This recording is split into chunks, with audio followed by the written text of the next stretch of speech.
Moi, je suis Marilène Vicari, je suis la cofondatrice et co-dirigeante du Liberté Living Lab avec Rudy Cambier qui est ici et Jean-François Desnaux qui est là. On est très heureux de vous accueillir ce soir. En fait, là, on a 2 jours au LLL qui sont...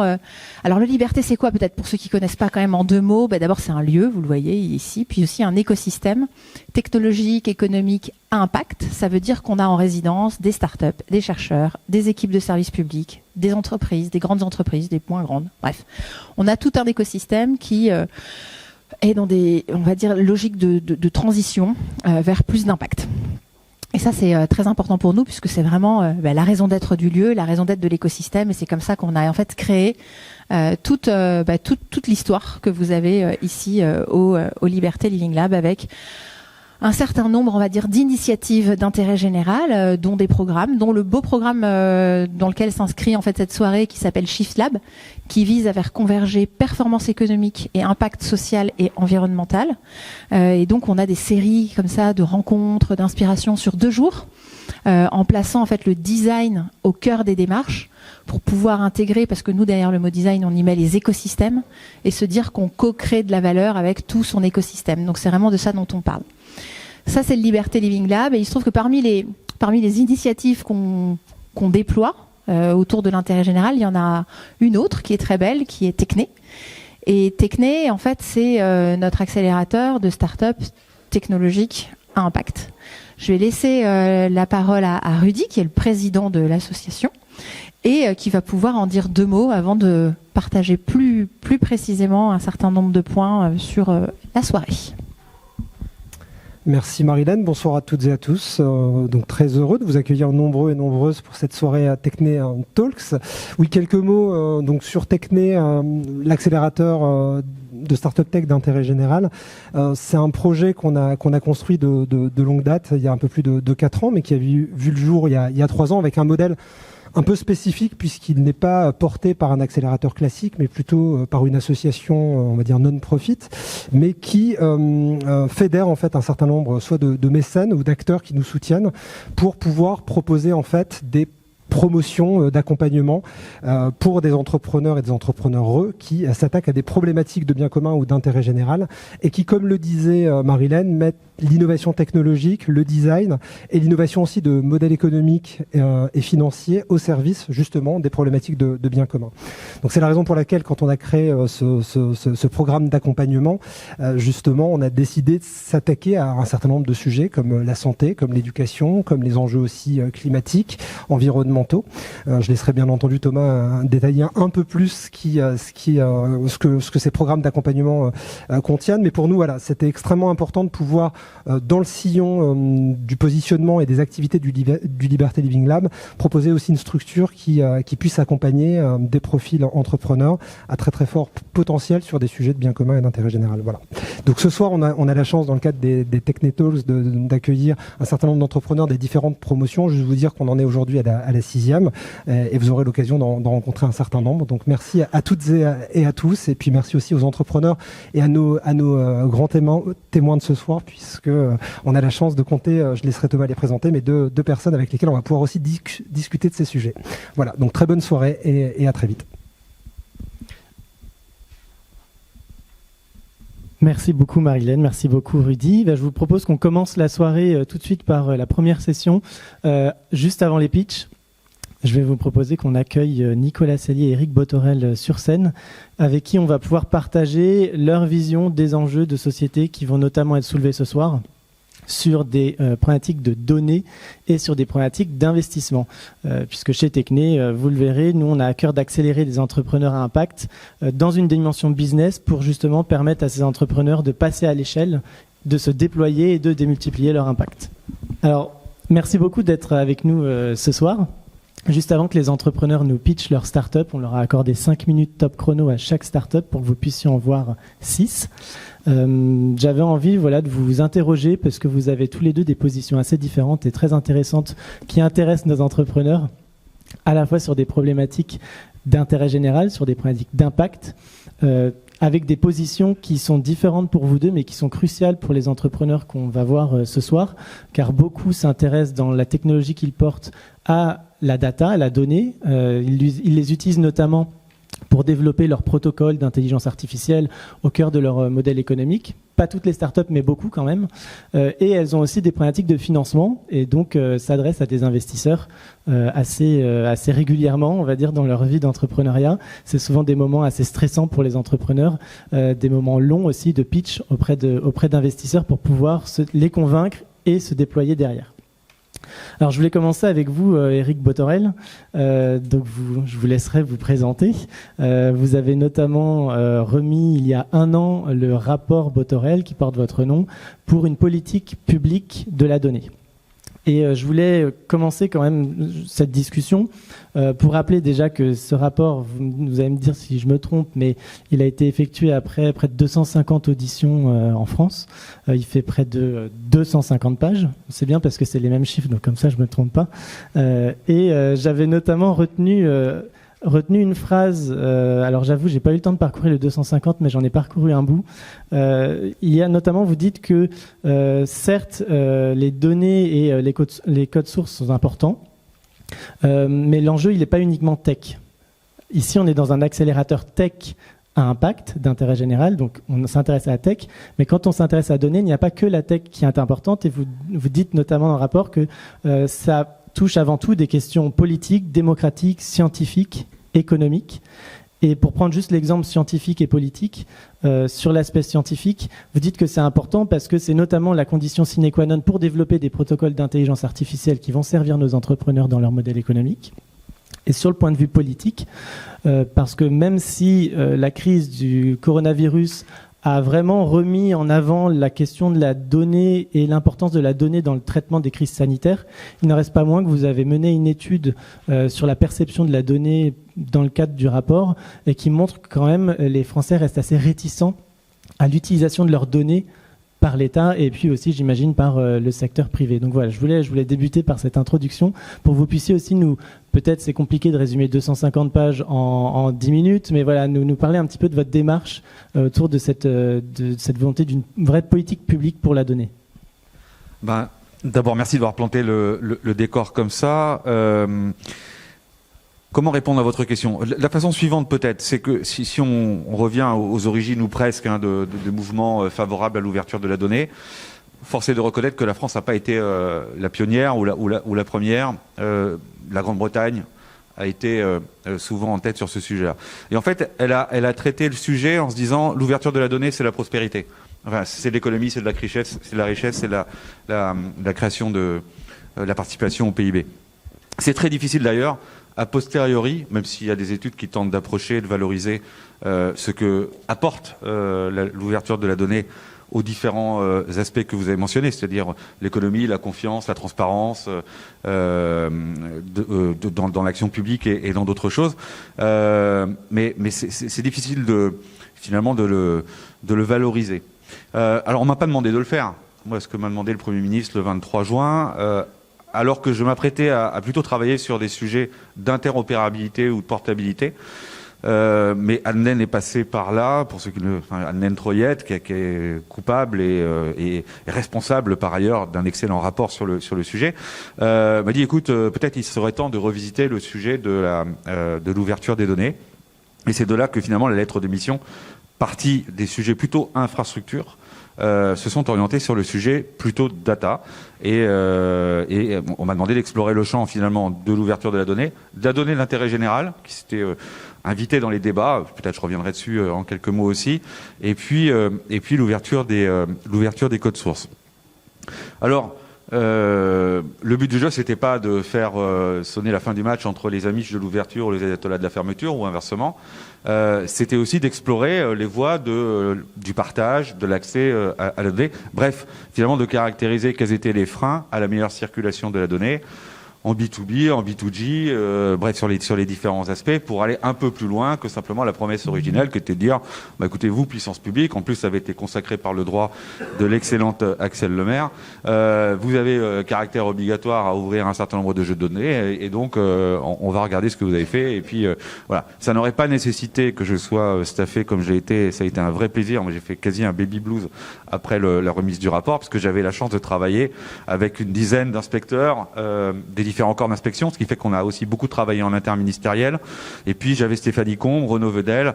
Finalement, moi j'ai eu un rôle assez simple. J'ai essayé d'animer cette équipe qui n'était pas prédestinée à travailler ensemble. On retrouve l'état d'esprit un peu hackathon ou Startup Weekend, parce que les gens venaient des différents horizons. Vous aviez l'intérieur, vous aviez l'environnement, vous aviez les finances, vous aviez l'éco.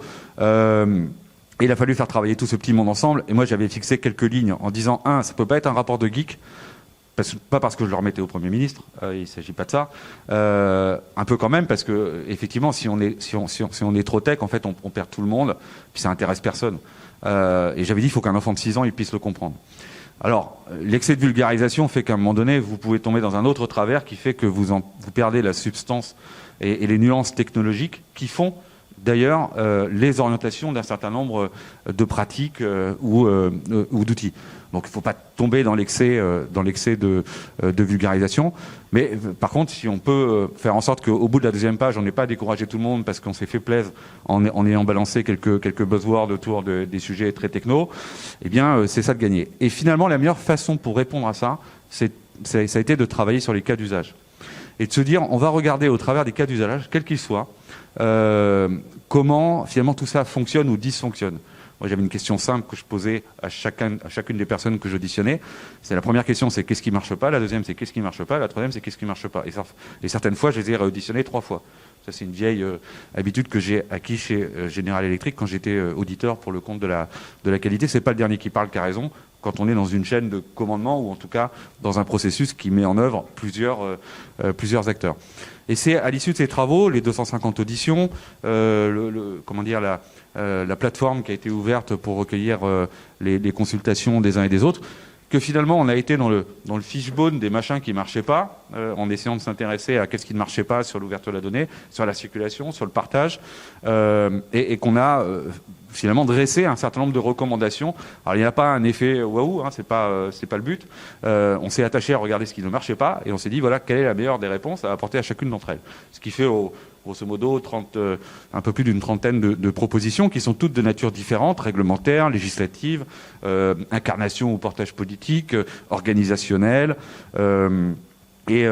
Et force est de constater au bout d'1 an, mais ça m'avait été demandé par le Premier ministre fin décembre, d'exercer une forme de follow-up de ce projet. Force est de constater qu'un certain nombre de choses ont d'ores et déjà été réalisées. D'autres vont l'être très prochainement, et un texte de loi qui va arriver, qui va consacrer, il faudra que le Parlement l'adopte, mais je ne doute pas qu'il le fera, le partage par défaut entre administrations des données.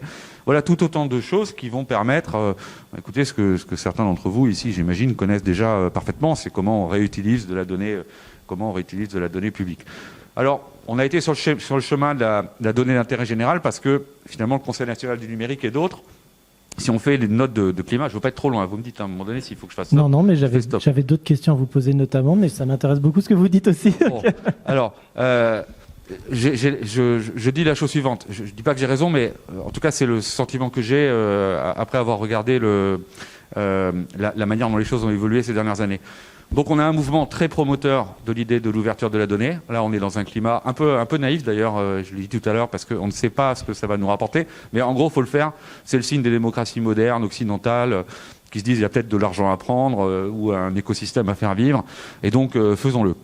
Et puis on rentre dans on rentre dans une autre atmosphère ensuite avec les leaks de données, le monde de la donnée paraît moins sexy à un moment donné de l'histoire parce que finalement pas uniquement parce que l'Europe est en train de parler de GDPR, mais parce qu'il y a une prise de conscience que finalement tout ça c'est un vrai sujet. Puis on voit apparaître des notions de patrimonialité de la donnée, Gaspard Koenig, on voit apparaître des sujets de données d'intérêt général qui tentent finalement de trouver un espace entre la liberté, on est aux libertés living lab, la liberté qui semble être offerte au travers de ce mouvement favorable à l'open data versus les contraintes qui pèsent pour s'assurer de la protection des données et qui viennent par l'intermédiaire de règlements ou de manière plus anxiogène encore par l'intermédiaire de titres de presse qui font qu'on renvoie que finalement posséder de la donnée c'est mettre un risque de les voir utilisés surtout pas dans l'intérêt des consommateurs. Et donc, Il a fallu, en tout cas, c'est mon sentiment, ma perception, c'est que au milieu de tout ça, on s'est dit bon, ok, on a un truc qui protège la donnée personnelle, c'est génial, mais comment on fait si on a des sujets d'intérêt généraux pour tenter de pouvoir adresser les données, d'où qu'elles viennent, plutôt d'ailleurs du secteur privé le moment venu, pour servir les missions qui vont être celles de faire face aux défis de demain. Vous parlez ce soir de sujets autour de l'environnement, du sanitaire. Le sanitaire nous enseigne un truc, c'est que s'il y a bien un sujet sur lequel on aura besoin de données qui ne sont pas uniquement des données issues du corps de la santé ou du médico-social pour tenter d'apporter des réponses, eh bien, c'est bien la crise qu'on vient de traverser. Pensez aux données de mobilité, pensez aux données de qualité de l'eau et d'assainissement.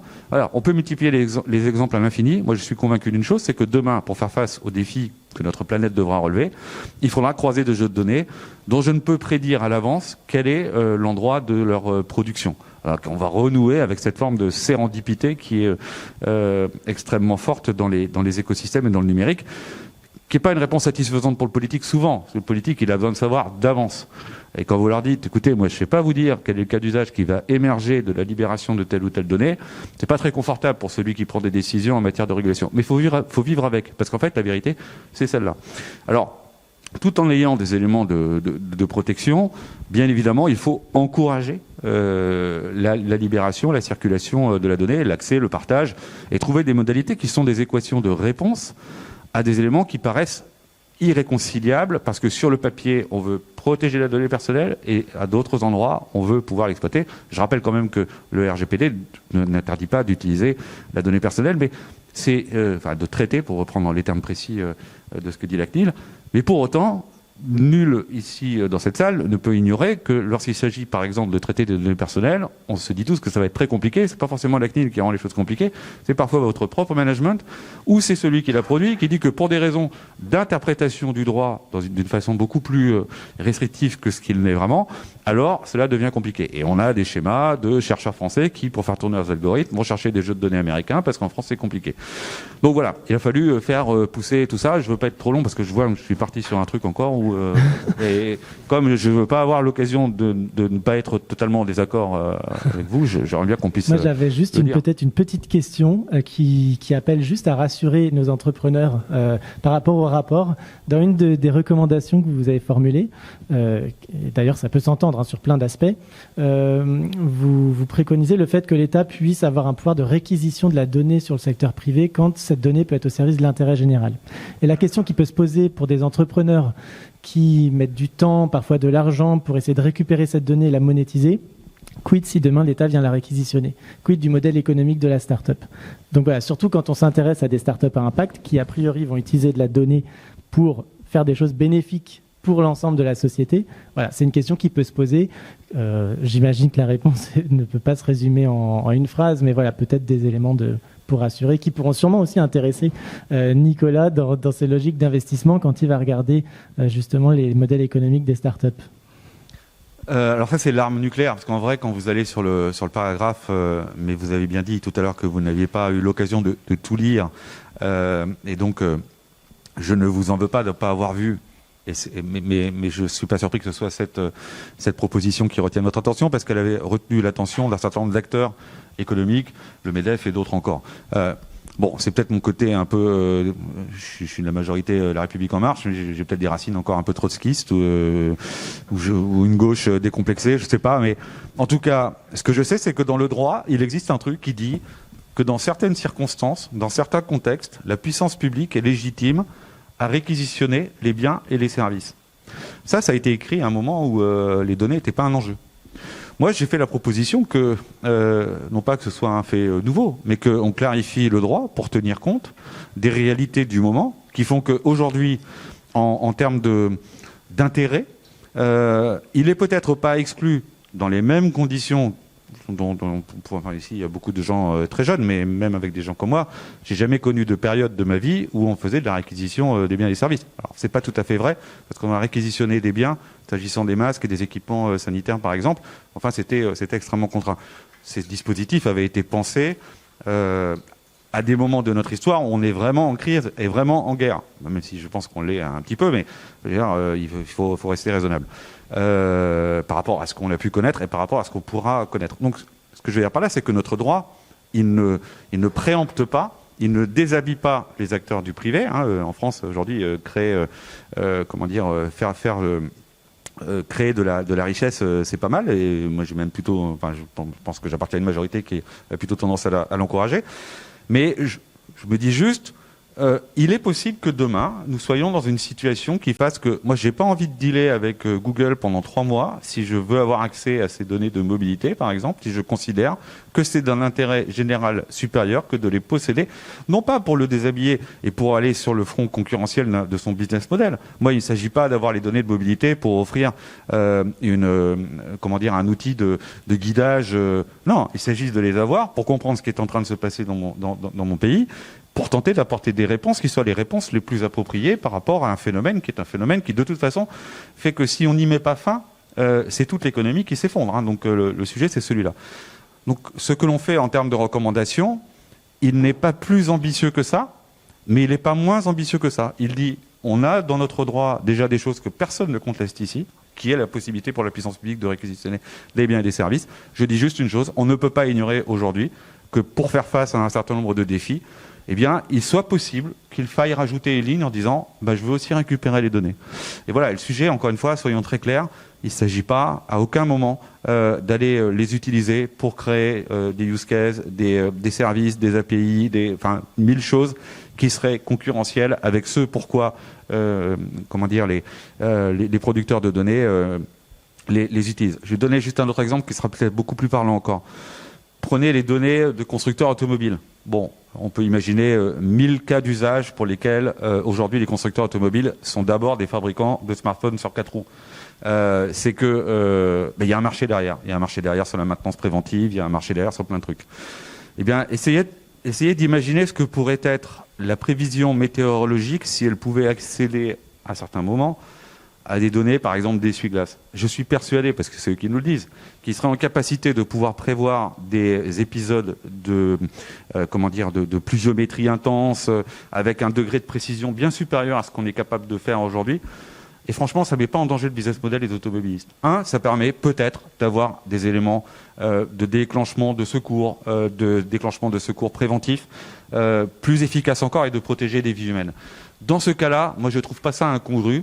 Même à la place où je suis aujourd'hui, encore une fois plutôt pro-business ou business-friendly, on dira ça comme on veut, je trouve pas ça totalement idiot de pouvoir prévoir dans notre droit, dans des cas précis, dans des périodes de temps précises, un cadre qui permette d'accéder à ça. Voilà, je ne sais pas si ça répond. Oui, ça clarifie en tout cas, donc merci beaucoup. Ça peut rassurer, mais c'est vrai quand on voit, j'imagine que la plupart des personnes vont lire seulement la synthèse. Quand on voit cette recommandation comme ça directement, on peut se poser des questions. Donc effectivement, c'est bien d'avoir la clarification derrière. Merci beaucoup. Je vais enchaîner avec vous, Nicolas Sellier. Alors je vais essayer de vous présenter, mais vous pourrez compléter parce que ce ne sera pas exhaustif. Mais ce que j'ai retenu notamment, c'est que vous êtes un investisseur depuis quelques années maintenant. D'abord chez Alven et maintenant chez Ring Capital, mais il y a eu aussi d'autres structures entre-temps. Vous êtes cofondateur de France Digital, vous avez été cofondateur de France Digital, vous avez également été cofondateur du mouvement Tech for Good France. Et j'avais envie de commencer ces questions pour rappeler que en 2012, une personne, je pense qu'ici beaucoup de gens connaissent, disait dans un discours politique que son véritable adversaire, c'était la finance. Et quand on est un investisseur à impact, justement, on est dans le monde de la finance. Et en quoi est-ce qu'on peut être, à l'inverse, un allié de l'impact positif sur des sujets de société? Et je pense que votre parcours, il peut peut-être illustrer ça, et aussi votre ambition chez Ring Capital, parce que vous avez lancé votre fonds à impact, Ring Mission, et aussi Ring Foundation, il me semble, pour le financement des associations.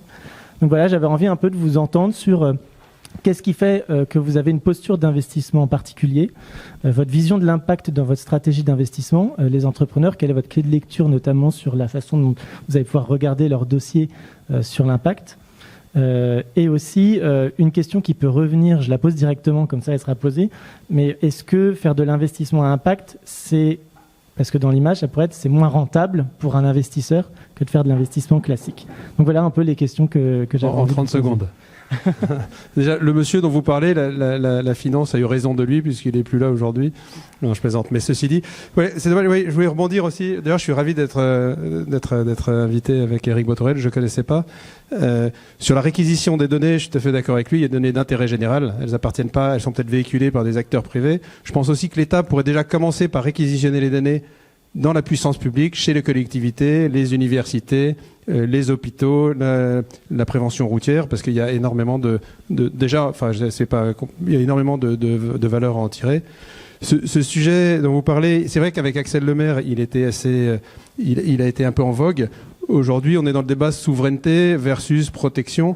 Et savoir comment utiliser des jeux de données publics, déjà les cliner et les processer pour résoudre les grands enjeux contemporains, il est un peu absent, alors que l'impact est potentiellement majeur, enfin, dans l'agriculture, dans la sécurité, dans la routière, dans la météo, l'éducation, dans l'orientation des jeunes, savoir où sont les emplois, où est-ce que concrètement les gens ont des débouchés, ont des carrières, dans le diagnostic médical, quoi. Dépendre d'un seul médecin pour un diagnostic, alors qu'on a une puissance scientifique et collective qui est massive, c'est complètement ahurissant aujourd'hui. C'est aussi une façon de créer de l'innovation, des emplois, des actifs économiques, quoi. Il y a énormément de services, nouveaux services d'intérêt généraux qui soient opérés par des privés ou pas, dans des conditions à créer et de la croissance économique à chercher. Et il y a aussi une augmentation de la puissance publique, enfin augmenter l'État, les collectivités par ces jeux-là. Je pense que c'est vraiment ce sujet qui nous fera basculer dans l'ère de l'intelligence collective. Et dans quelques années, on s'y dit, ben voilà, c'est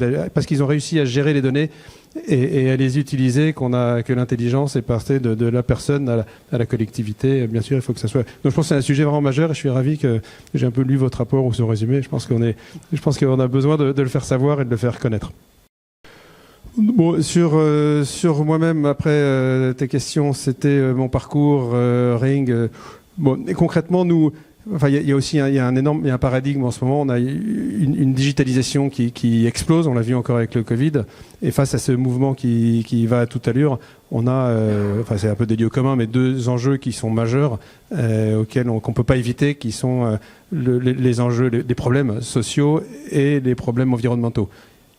Au passage, un danger, c'est la finance, tout le monde vit le problème environnementaux, et il ne faudrait pas que notamment les financiers oublient aussi que voir une belle planète, ça va, mais si on la détruit parce qu'on se tape sur la gueule, il n'y a pas beaucoup d'intérêt à la préserver. Donc les deux sont souvent alignés, et c'est pas ici que je pense que la cause est entendue, mais attention à pas négliger notamment les sujets sociaux.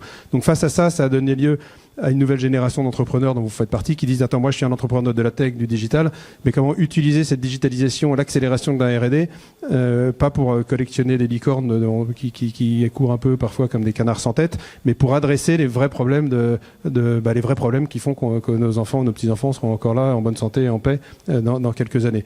Et donc ça, heureusement, je pense que ce nouveau type d'entrepreneur qui est porté par un environnement qui a jamais été aussi favorable à ça, que ça soit cette masse de gens qui veulent travailler pour avoir du sens, les consommateurs qui disent, attends, moi aussi je peux être engagé, pas forcément en faisant des sittings, en tout pétant, en pétant des vitrines et en cassant des flics, mais déjà en achetant en tant que consommateur, je peux être engagé, en travaillant je peux être engagé.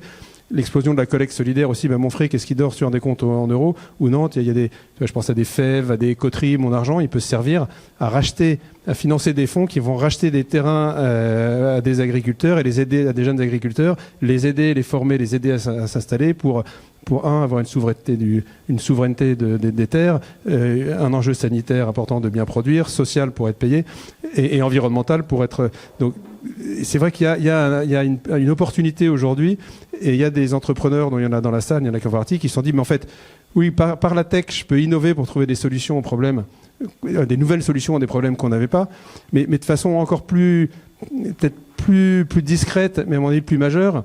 Je peux aussi innover pour faire en sorte que mon business il soit pas contre, où il minore pas, je ne dois pas choisir entre business et impact, mais que mon business soit complètement aligné, le plus possible aligné avec l'impact. De façon à ce qu'on ne dit pas, il y a des gens qui font de l'impact, ils font pas de business. Des gens qui font de business, mais ils n'ont pas d'impact, voire ils ont un impact négatif. Mais comment essayer d'aligner et je pense qu'il y a quelques entrepreneurs qui ont prouvé qu'il y avait une voie, que c'était pas évident, mais qu'en se creusant la tête, on pouvait avoir un business qui soit intrinsèquement impact. Et donc plus j'ai de business, plus j'ai de croissance, plus je résous des problèmes ou plus j'aide. Et donc dans ce cas-là, ça repose un peu, et je pense que c'est un beau dépassement, ça évite de dire on va retourner en préhistoire pour sauver la planète. Si on innove et qu'on trouve un alignement entre croissance et impact, on peut progresser, on peut aller plus vite. Et deuxièmement, on voit aussi, il y a une autre des entrepreneurs qui se disent, mais moi-même, si je ne me suis pas créé pour avoir un impact, j'ai une boîte aujourd'hui qui a 300 personnes, 350 personnes, j'ai des fournisseurs, j'ai de facto un impact. Comment est-ce que je peux, sans changer de business, sans tout mettre à la casse et remonter une start-up, comment est-ce que je peux revisiter mes pratiques, ma stratégie, ma gouvernance pour remettre cet impact au cœur même de ma société. Et c'est vrai que ça aussi, ça a beaucoup changé. Il y a quelques années, les gens ont dit « Attends, t'es gentil, toi, là, on est là pour le business, vous êtes des bisounours, nous, on a des employés, on va nourrir, il faut qu'on fasse de l'argent, etc. » Et en fait, de plus en plus, et ça, c'est aussi un peu nouveau, les gens se disent « Mais attends, en fait, quand je traite bien mes équipes, quand je les motive, quand je leur permets de servir, pas juste du profit, mais une cause qui dépasse un peu cette génération de profit, qui peut aller plus loin, qui a un impact positif parce que j'ai une boîte qui forme des gens au permis de conduire, qui fait passer des permis de conduire. Si je donne, plutôt que de mettre, si je prends 10% de mon budget Google, que je vais le donner en nature à des jeunes qui n'ont pas les moyens d'avoir le permis, mais qui en ont besoin pour trouver un emploi, finalement, je change complètement la puissance émotionnelle de ma boîte pour les gens qui travaillent pour moi, pour mes profs d'auto-école, et même je rayonne dans la cité avec je vais faire le philanthrope, je gagne de l'argent, j'en donne, mais en trouvant une nouvelle convergence entre mon business, ma responsabilité, mes expertises dans la cité. Et je pense que c'est cette nouvelle cohérence qui est beaucoup, elle n'est pas évidente, mais elle est beaucoup plus accessible que ce qu'on avait en tête, ce qu'on pouvait penser il y a quelques années. Donc voilà, donc après, plus prosaïquement, après c'est le commun, nous on est un peu parti de là, on a un fonds d'impact investi dans des boîtes un peu mûres, toujours technologie, et qui s'adresse aux gens qui peuvent changer leurs pratiques pour entraîner leur secteur, pour avoir le maximum d'impact. Alors, on les appelle Wiz Impact dans leur stratégie. On a un fonds de capital risque, lui qui investit dans des startups tech à très fort potentiel de croissance au tout début, mais qui ont été créés, dont la raison d'être, même la raison d'être au sens raison d'exister, leur création qui ont été créés pour adresser un problème environnemental ou social. Et puis après, on s'est posé la question sur et nous, qu'est-ce qu'on fait nous en tant qu'acteurs de la cité. On se dit nous on est, si on sait faire, on est payé pour identifier des jeunes entités innovantes, les accompagner pour les aider à grandir et les financer. Et on va donner un peu une partie de nos moyens pour faire ça au profit pour des très jeunes associations technologiques innovantes. On dit il n'y a pas que les startups qui doivent devenir licornes. Si nos associations, on a les mêmes, dans le CAC 40 des associations mondiales, on a toujours les mêmes, c'est qu'on passe à côté d'un impact monstrueux. Et c'est vrai, autant des startups ont une offre de capital risque, c'est-à-dire des gens qui vont vous donner de l'argent alors que vous êtes très risqué, un réseau et un accompagnement. Les startups ont accès à ce type de produit. Les jeunes associations qui ont un impact aussi potentiellement colossal n'ont pas encore ou pas assez ce produit-là. Donc voilà, donc on s'est dit on va essayer de créer ça. On a des associations qui n'ont pas de business model. Quand on forme des gens au code dans des prisons, quand on met les réseaux sociaux au service des gens de la rue, ou des gens sans emploi ou à l'emploi pour permettre de capitaliser sur l'intelligence collective et dire toi, tu es sur LinkedIn, il y a un gars là, tu peux peut-être l'aider. C'est une puissance monstrueuse, mais ces gens-là n'ont pas ce qu'on appelle le capital risque. Donc je pense qu'il y a aussi un gros potentiel de création de valeur sociale et environnementale sur ces sujets-là. Voilà. Merci, je peux être que d'accord, d'autant que Techni est une association. Donc voilà. Exactement. Avec un business model. C'est un appel du pied à financer Techni. Bon, vous n'avez pas tellement besoin d'être accompagné. Mais on a toujours besoin d'être financé pour démultiplier l'accompagnement. Voilà. Merci beaucoup pour vos interventions. Je pense que là, on va pouvoir passer au pitch des entrepreneurs. Je vais vous proposer... On peut applaudir, oui. N'hésitez pas à avoir une oreille attentive au pitch des entrepreneurs qui peut-être vous poseront des questions à la suite de leur pitch. Alors, je vais demander aux entrepreneurs de venir sur l'estrade, ce sera un plus bel exercice. Et on va donc commencer, c'est des pitchs de 5 minutes, donc moi je vais être le timekeeper. On va commencer par la start-up EcoFarms. Je précise que toutes les startups qui passent en pitch ce soir sont des startups soit actuellement accélérées au sein de Techné, soit alumni du programme. Voilà, je vous laisse la parole. Je vous donne les micros. J'aime bien quand on est appelé alumni alors qu'on a 27 ans. Enchanté, du coup, bonjour à tous. Donc, Emma et moi-même sommes les deux cofondateurs d'EcoFarms.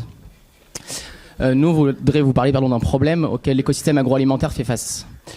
Or, tous, en tant que consommateurs, on dépend vitalement de cet écosystème.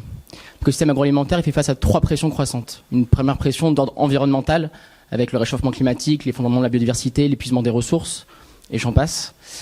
La pression réglementaire, du coup, avec la baisse des émissions carbone, la baisse des usages de pesticides, et j'en passe là aussi. Et enfin, évidemment, nous-mêmes, en tant que justement société, on fait pression sur ces différentes organisations pour finalement améliorer la durabilité de leurs activités, la transparence de celles-ci, et s'assurer qu'elles le fassent avec l'ensemble de leur écosystème. Une des grandes particularités de l'écosystème agroalimentaire, c'est qu'en fait 85% de l'impact, notamment environnemental, d'un produit prêt à consommer, il est au niveau du champ. On a beau parler de supply chain, de zéro déchet, etc. C'est vraiment au niveau du champ qu'on a les plus gros leviers pour changer les choses. Malheureusement, l'écosystème, du coup, doit répondre donc à cette équation de comment produire mieux avec moins, sauf qu'il n'a pas les données, les outils pour le faire. Il doit donc répondre à ces différents enjeux. Côté agriculteur, c'est finalement sur quel enjeu je dois m'évaluer, quels indicateurs je peux suivre pour m'assurer de cette démarche de progrès, quelles solutions il existe pour justement m'améliorer, et enfin comment je communique efficacement à mes différentes parties prenantes. Côté des organisations partenaires, ça peut être des coopératives, ça peut être des acheteurs, mais ça peut être aussi des financeurs justement. C'est comment finalement, justement, encore une fois, sur quel enjeu mes agriculteurs ils font face, comment je peux les accompagner concrètement dans cette démarche de progrès et comment, à mon tour, je peux finalement communiquer sur mon impact, sur mes engagements avec mes agriculteurs et donc différencier ma marque, puisque généralement c'est l'enjeu d'une entreprise. Actuellement, l'écosystème, il se base surtout sur une profusion de labels et de cahiers des charges. Ce qu'on se rend compte, c'est que côté agriculteur, les coûts directs et indirects, ça prend du temps, ça prend de l'argent, sont énormes. On n'apprend pas grand-chose. Et enfin, les impacts sont relativement limités. Il y a encore des études tout à fait récentes qui le montrent, c'est qu'un label bio ou zéro résidu de pesticides ou HVE au niveau de l'État, les impacts environnementaux et sociaux sont très limités malheureusement. Côté des organisations partenaires, c'est pas des outils de pilotage, donc finalement on n'a pas les indicateurs, les bonnes données pour pouvoir suivre et proposer les bons services d'accompagnement à mes producteurs. Et à mon tour, du coup, je peux pas reporter efficacement sur mon travail avec eux. C'est pour ça que nous avons créé EcoFarms, donc la première agence d'évaluation de la responsabilité sociétale des exploitations agricoles. Nous permettons ainsi aux différents acteurs du système à la fois de mesurer, structurer, accélérer et valoriser leurs engagements. Et ce, avec un gain de temps et d'effort. Concrètement, comment ça se passe ? Côté agriculteur, l'idée c'est que suite au diagnostic, ils peuvent savoir où ils en sont sur différentes thématiques, que ce soit le changement climatique, l'effondrement de la biodiversité, la qualité de l'eau ou encore les conditions de travail ou le niveau de vie. Suite à ça, donc, on leur met en avant des pistes d'amélioration avec des comparatifs. Ils peuvent ainsi structurer leur démarche pour savoir concrètement comment s'améliorer. Et là-dessus, on leur donne accès à un tableau de bord où ils vont retrouver à la fois un catalogue de solutions, mais aussi un kit de communication pour valoriser sur leurs engagements. Côté organisation, donc avec des indices, des données et des résultats fiables, ils peuvent mieux mesurer et accompagner leurs producteurs de manière pertinente et ciblée, et ainsi détecter éventuellement de nouvelles opportunités, mais aussi prévenir des risques, comme le changement climatique, encore une fois, ou enfin faire du reporting qui soit fiable vis-à-vis de leur impact, comme on disait, là où il est le plus fort. Pour vous donner un exemple concret de collaboration qu'on a eu avec une marque de vin du coup engagée pour le coup qui s'appelle OE. Donc on a fait le diagnostic de leurs vignerons. Ça nous a permis de mettre en avant donc différentes pistes d'amélioration. Ça a été support à la fois à la structuration d'un plan d'action à l'échelle du réseau. On voyait qu'il y avait des similarités entre les différents vignerons. Donc derrière, OE a pu lancer un programme de 1% pour la biodiversité pour financer certaines pistes d'action, mais aussi aller chercher d'autres financements avec du financement participatif par Mimosa. Je ne sais pas si vous connaissez, mais voilà. Et enfin, ils ont mis en place des ateliers pour qu'à l'échelle du réseau, les vignerons puissent échanger et s'améliorer ensemble sur les problématiques qu'ils avaient. Pour suivre ça dans le temps, on leur a fourni du coup les indicateurs et les données pour qu'ils puissent mesurer concrètement est-ce qu'ils ont atteint leurs objectifs d'ici 1 an ou 2 ans. Et enfin, donc, ils peuvent communiquer sur leurs impacts concrets sur leurs différents supports de communication. Donc, avec EcoFerms, l'objectif, c'est vraiment de donner les informations, les outils, les solutions aux différents acteurs pour répondre aux pressions croissantes que Kevin a mentionnées tout à l'heure, et ce, donc, de façon concrète. Et donc, pour conclure, en citant un certain Nicolas Hulot, la rareté, ça se pilote, mais la pénurie, ça se subit.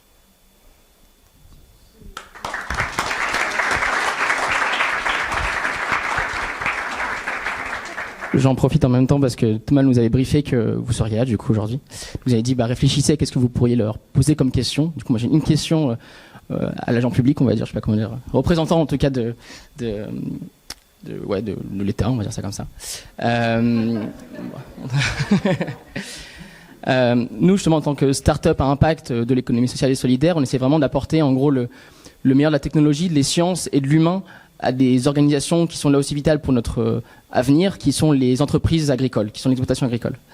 Ces entreprises agricoles, en l'occurrence, elles rendent des services à la société qu'on souhaite bientôt rémunérer, ce qu'on appelle les paiements pour services environnementaux. Pour faire très simple, c'est que une exploitation agricole va stocker du carbone, elle va restaurer la biodiversité. Donc ça, c'est des services qu'elle rend à la société. Et donc du coup, l'État devrait financer finalement ces actions qu'elle a. Voilà. C'est qu'actuellement, l'idée, c'est de baser justement ces paiements sur des choses qui ne marchent pas, et comme on vient de vous l'expliquer, c'est que baser ça sur un label HVE alors qu'on sait très bien que ça ne marche pas, ça n'a pas d'impact, c'est un peu malheureux. Donc comment est-ce que finalement nous, en tant qu'entreprise privée qui apportons le meilleur de ce qui peut se faire pour évaluer, pour driver cette démarche de progrès, comment est-ce qu'on pourrait réussir à lier, on va dire, des finances publiques avec des actions privées? Est-ce que je suis à peu près clair dans ma question? On y répondra peut-être en conclusion. On va prendre toutes les questions des entrepreneurs et puis après on y répondra. Alors je vais demander maintenant à la start-up Finres, à Florent, de venir sur scène. Bonsoir, merci. Juste si tu peux monter sur le start, merci. Parce que la session elle est filmée, comme ça tu es dans le bon cadre. Ok. J'ai triché un peu, j'ai une mini feuille de notes, j'en suis désolé. Déjà un grand merci au LLL, à Techné, au Shift Lab en fait, pour nous inviter ce soir à présenter. Donc, merci encore une fois. Je suis le fondateur de Finres, une start-up qui a vocation à accompagner les agriculteurs de France et d'ailleurs dans leur processus d'adaptation au changement climatique. Avant de fonder Finres, j'ai suivi mes études doctorales en Allemagne sur le lien entre le climat et l'économie. Après quoi, j'ai travaillé pendant 3 ans avec la Banque mondiale et après encore 2 autres années pour les Nations Unies, toujours sur cette question d'intégration du risque climatique dans les investissements dans le secteur agricole. En guise d'introduction à Finres, j'aimerais vous parler de 3 chiffres, ou de 3 nombres en l'occurrence. Le premier, c'est 810 millions. 810 millions, c'est le nombre de personnes qui, en 2020, étaient en situation d'insécurité alimentaire. Après avoir connu une décroissance jusqu'à 2014, ce chiffre a réaugmenté jusqu'à atteindre 810 millions en 2020. Le deuxième chiffre, c'est 10. Au cours des 10 dernières années, le rendement, en France, a cessé de croître, et même dans certaines régions, et pour certaines cultures, a commencé à décroître. J'ai bien dit en France. Et le troisième point, qui est un peu la conséquence de tout ça, c'est que la semaine dernière, les compagnies d'assurance françaises, et je ne les nommerai pas, ont décidé d'augmenter les primes d'assurance pour les agriculteurs en France, pour l'assurance dite multirisque, de 25%. La raison, l'augmentation des aléas climatiques qui touchent les agriculteurs, rendant de moins en moins bénéficiaire le business des assurances.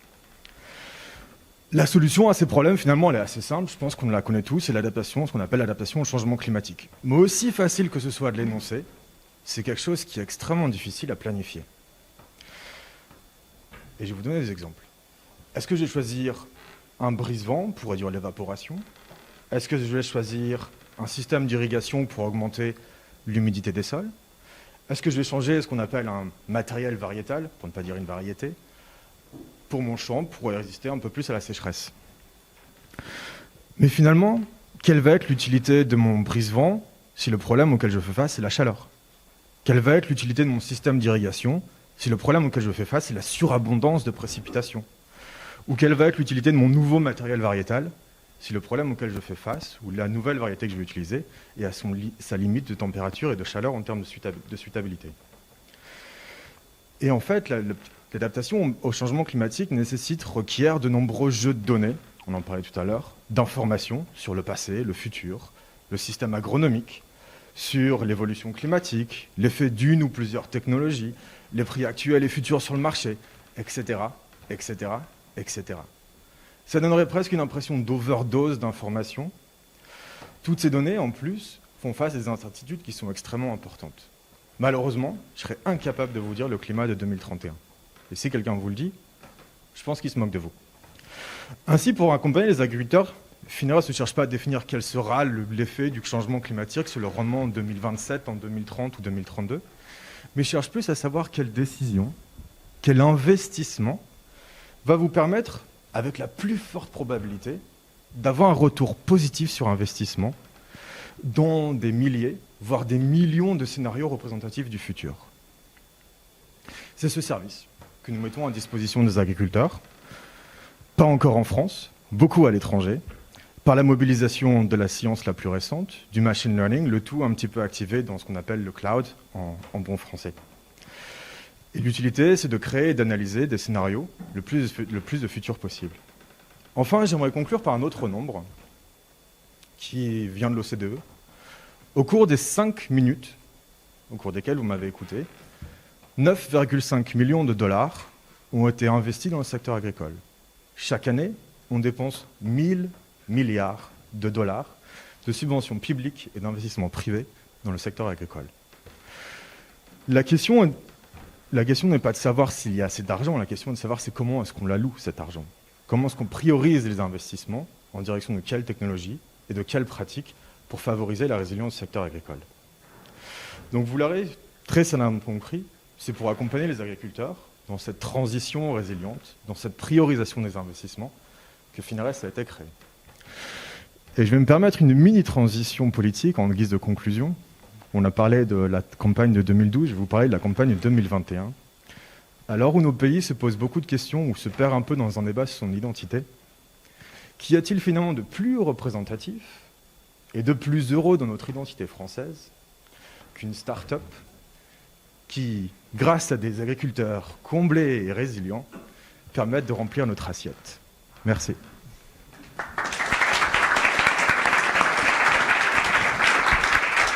Merci beaucoup. Hop, oui, vas-y. Les questions, désolé. Ah, vas-y. En plus, j'en ai deux. J'en ai une pour Nicolas Sellier, qui va être un peu drôle. Quand est-ce que vous allez répondre à mon mail? C'est la première. Elle est très simple, celle-ci. Je crois, ouais. Je m'en rappelle. Les équipes m'ont dit tiens, Florent, tu l'as vu, il t'a envoyé un mail. Je suis allé sur le mail, il y a votre signature et le logo. Bah voilà, c'est ce que je voulais envoyer.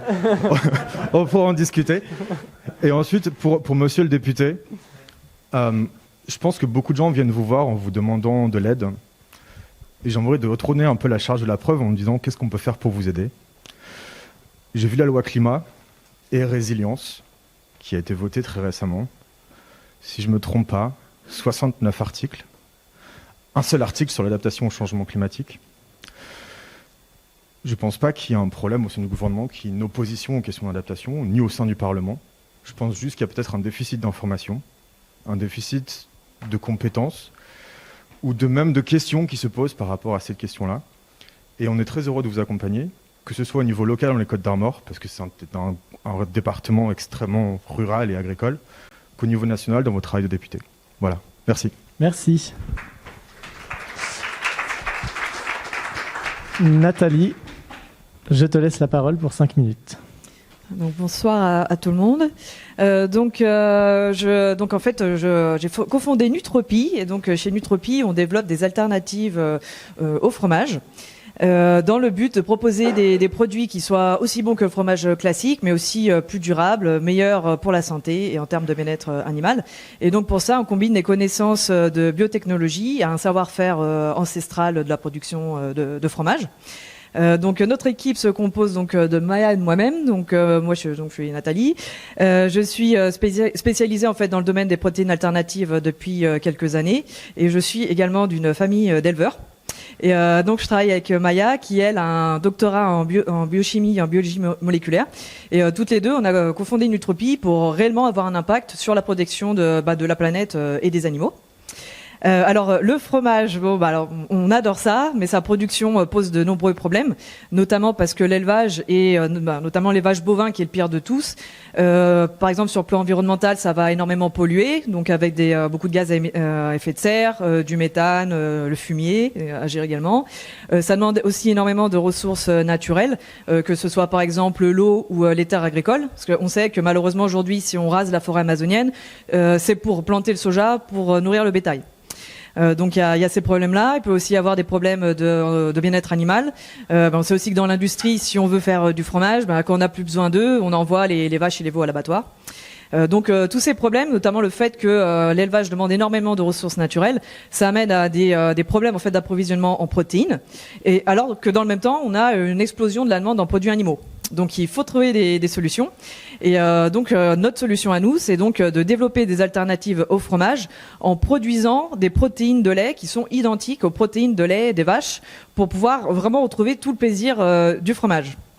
Et donc pour ça, en fait, on va faire deux choses, en fait, deux grandes étapes. La première, c'est la production de protéines de lait par le moyen de la fermentation, un moyen qui est par exemple utilisé pour faire de la bière. Sauf que alors dans le cas de la bière, on utilise des levures pour faire de l'alcool. Nous, on utilise des levures pour faire des protéines de lait, et on va nourrir ces levures avec des nutriments minéraux et végétaux. La deuxième étape, donc après celle-là, après avoir produit nous-mêmes ces protéines de lait, on va utiliser nos protéines de lait, les mélanger à d'autres ingrédients comme des matières grasses et des ferments pour donc formuler des alternatives au fromage. Donc ce qui nous permet d'avoir des produits qui ont toutes les caractéristiques du fromage classique, tout le plaisir organoleptique si on peut dire. Mais c'est aussi donc des produits qui sont plus durables parce que ça demande beaucoup de moins de ressources naturelles. C'est aussi meilleur en termes d'impact bien-être animal et c'est aussi plus intéressant d'un point de vue de la santé parce que ce sont des produits qui sont sans cholestérol, sans antibiotiques, également sans lactose, sans OGM. Donc voilà, il y a plein d'aspects santé intéressants et notamment le fait que chez Nutropie on travaille, un travail spécial en fait sur les ferments pour en retirer tout un tas de bénéfices pour la santé. Donc ça fait vraiment des produits très intéressants d'un point de vue nutrition. Donc voilà, le tout évidemment on essaye de faire les choses made in France. Donc si voilà vous aimez le fromage, si vous avez envie de nous aider à renforcer notre système alimentaire, le rendre plus durable, meilleur pour notre santé et meilleur en termes de bien-être animal, n'hésitez pas à soutenir notre projet, à suivre nos avancées. Et du coup, pour finir, les deux questions, mais je pense qu'en fait, une question peut en fait convenir aux deux profils. Moi, ça serait, qu'est-ce que vous pensez qui peut être mis en place en termes de levier d'action pour soutenir un projet qui est vraiment très très innovant dans le domaine de l'alimentaire et qui répond à on va dire vraiment un problème très important que notre société rencontre aujourd'hui, qui répond à plein d'attentes du côté du consommateur. Voilà, qu'est-ce que vous, de votre côté, vous pensez pouvoir mettre en place pour aider un projet aussi innovant et faire en sorte que la France ait sa place dans le domaine des protéines alternatives très innovantes? Voilà. Merci.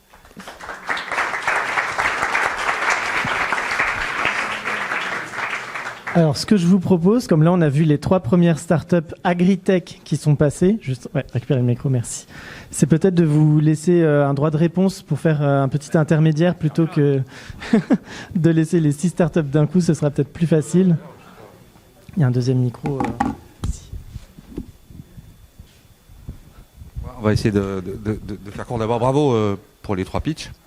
Je ne sais pas si je réponds le premier. Tu veux dire un mot avant ou... Moi, je t'ai pas sollicité sur le premier. Moi, j'étais sur le mail. Ouais. Non, mais c'est une façon de... C'est une façon de passer le bébé. Non, mais j'échappe pas aux questions qui sont posées. Je vais essayer d'y répondre. D'abord parce que vous avez rappelé que je suis des Côtes-d'Armor, Paimpol, la plus belle circonscription de métropole, celle qui a le plus grand trait de côte, qui va de Lannion jusqu'à Pordic, donc c'est la côte de Granit Rose. Mais c'est aussi une circonscription qui est très agricole. C'est celle qui m'avait précédé, Corinne Herel, comme ça permet de prononcer son nom ce soir ici, parce que je pense qu'il a déjà résonné ici. Corinne Herel disait que c'est un concentré de Bretagne, et effectivement, vous avez de l'élevage, vous avez une zone de maraîchage, les légumes, et puis vous avez du lait, et puis vous avez pas mal de choses. Bon. Alors, dans l'ordre des questions qui ont été posées, est-ce que HVE, bio, ça marche pas?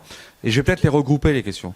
Parce que moi je crois beaucoup à la façon dont les marchés vont être orientés par la capacité qu'on a de bien informer les consommateurs et qui vont devenir les drivers de marché. Je veux dire par là qu'il ne suffit pas de mettre des logos sur des produits alimentaires pour faire du push sur du bio pour que le bio se vende. Il ne suffit pas de faire du HVE, il ne suffit pas de dire c'est produit en France.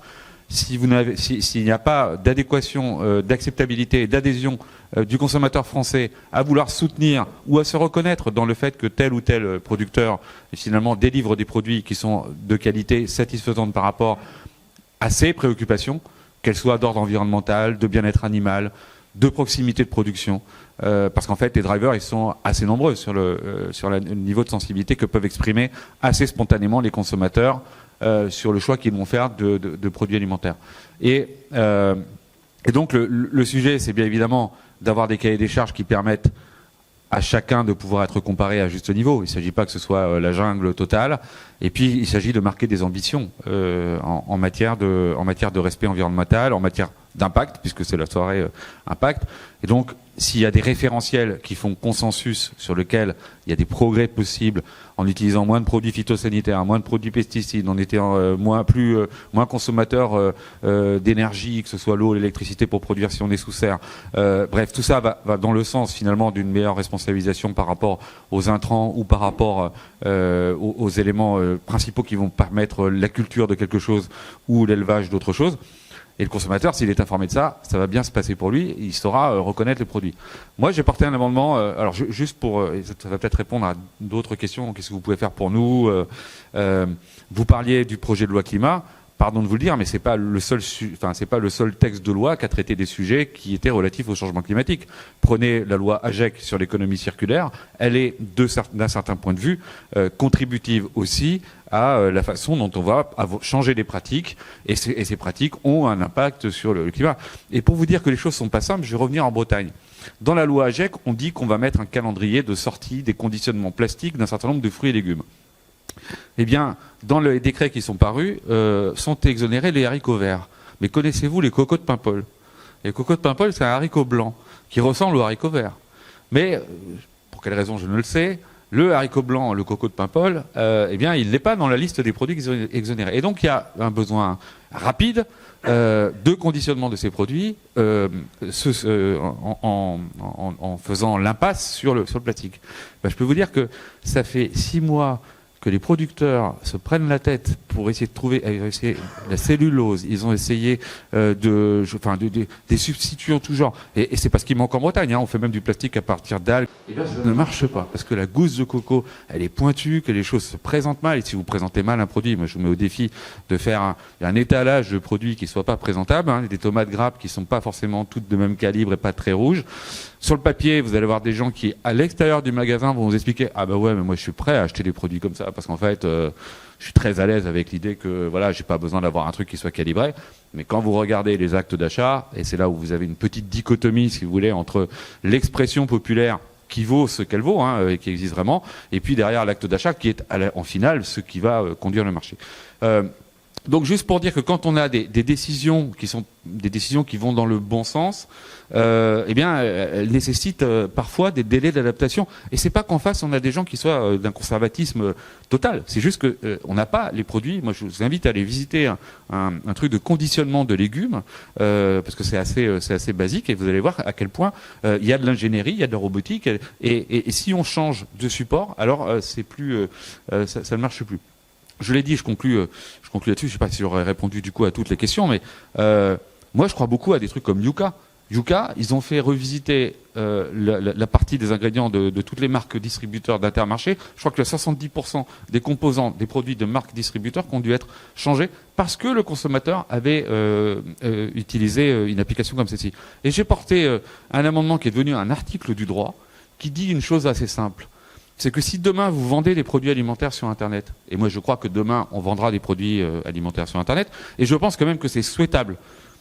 Si vous regardez le marché de la distribution, vous avez des milliers de producteurs, vous avez des millions de consommateurs, entre les deux vous avez 4 grands centres qui se répartissent le marché et qui décident ensemble des conditions sous lesquelles ils vont pouvoir les distribuer. Il est grand temps, il me semble, que certains acteurs viennent se mettre dans ce sablier très étroit au milieu pour essayer de motiver et dynamiser un peu ce marché.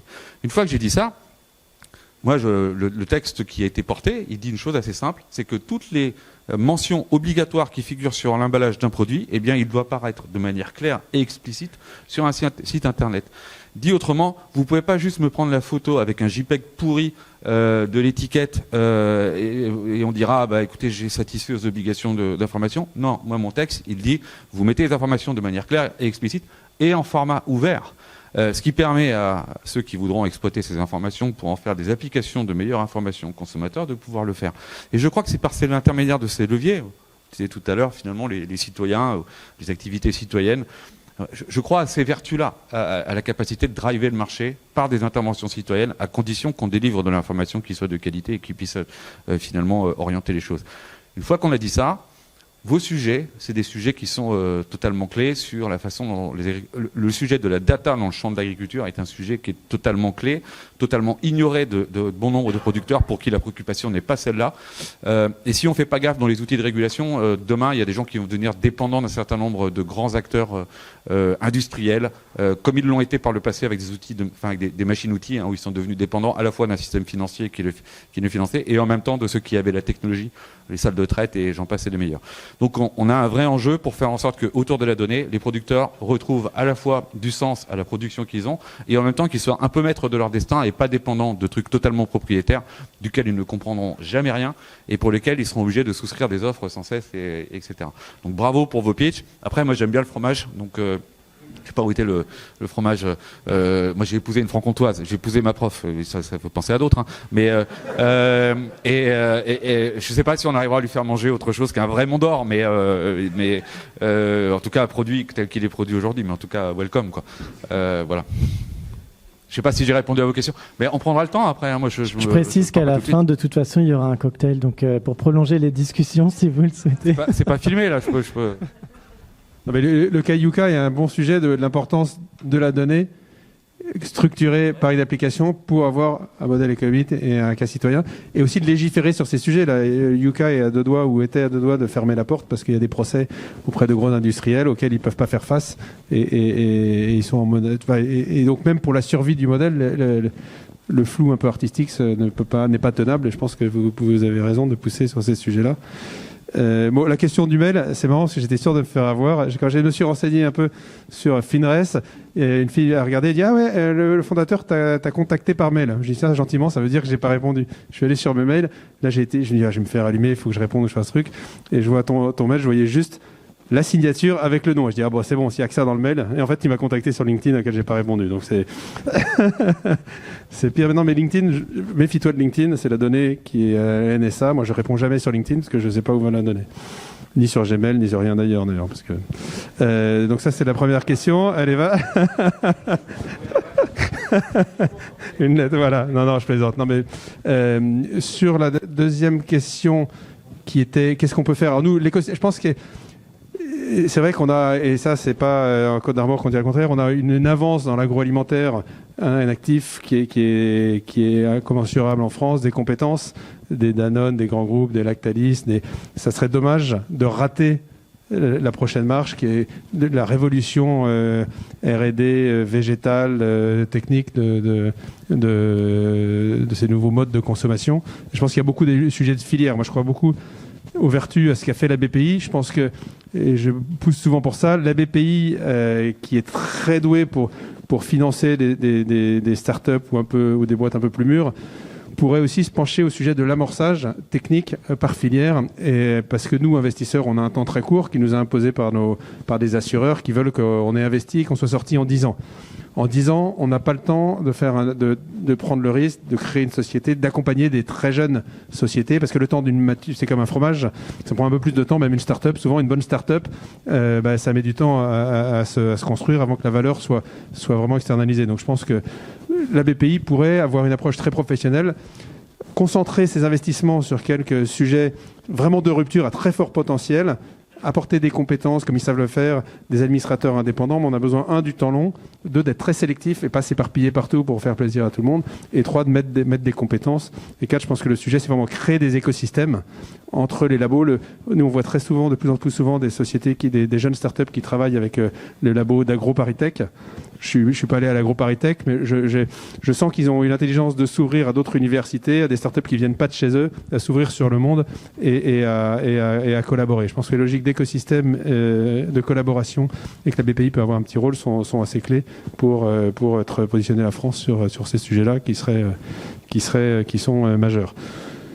Voilà, non, moi, comme j'ai pas d'autres questions, je pense que moi, ce qui me frappe sur ces sujets-là, et c'est ce qui fait la difficulté, je trouve, des sujets agritech, c'est que c'est à la croisée de 4 enjeux qui sont majeurs, 3 majeurs et colossaux, qui sont l'enjeu environnemental des sols, l'enjeu sanitaire, on le voit de la nutrition, et l'enjeu social. Et c'est vrai que si on peut pas résoudre un de ces 3 enjeux si, au détriment des 3 autres, si les gens qui nous nourrissent bossent 22 heures par jour pour être payés au RSA, et voilà, il faut tout changer. Je pense que c'est ça. Je pense que nous, en tant qu'investisseurs, on dit dans les quelques tendances dans lesquelles on va investir, qui sont colossales dont l'enjeu est colossal et où il y a un potentiel de création de start-up et de valeur.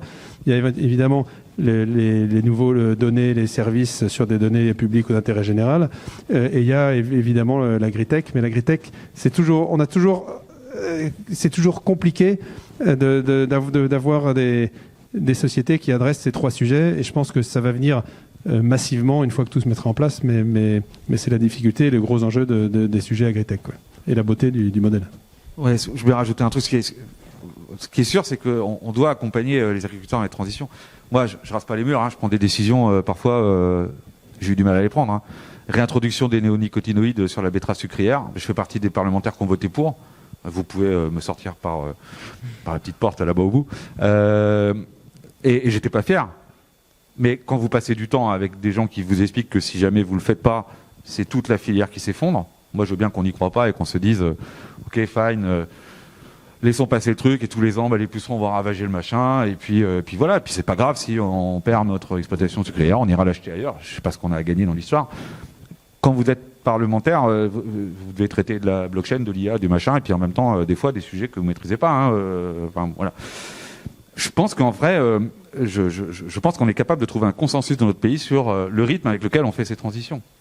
Parce que si on impose, d'abord on a une agriculture en France qui globalement est assez exemplaire par rapport au reste du marché européen. Bon, quoi qu'on pense de la façon dont les pratiques sont aujourd'hui en cours, elles sont peut-être pas au niveau le plus ambitieux de ce que certains attendent. Et je peux comprendre la patience d'une partie de la génération qui a vu les générations avant elle ne pas prendre les décisions. Donc ça, je le battrai pas en brèche.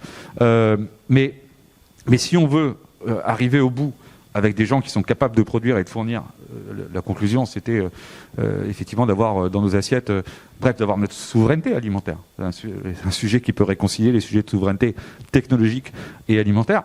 Que serait notre pays s'il avait juste une souveraineté technologique, mais qu'on était obligé d'acheter notre bouffe ailleurs. Je ne dis pas la dépendance qu'on aurait à d'autres. Donc, je pense qu'on est capable de trouver des consensus. La question, c'est de se mettre d'accord sur les rythmes et sur l'horizon. Il est indiscutable. En tout cas, aujourd'hui, ils sont assez rares ceux qui vont chercher à en débattre. La question, c'est de savoir quels moyens on met et à quel rythme on va obtenir les choses. Si on va trop vite, soyons très clairs, hein, il y a un sujet de compétition qui est aujourd'hui très clair au sein de l'Union européenne. Les agriculteurs français sont exposés à la concurrence étrangère.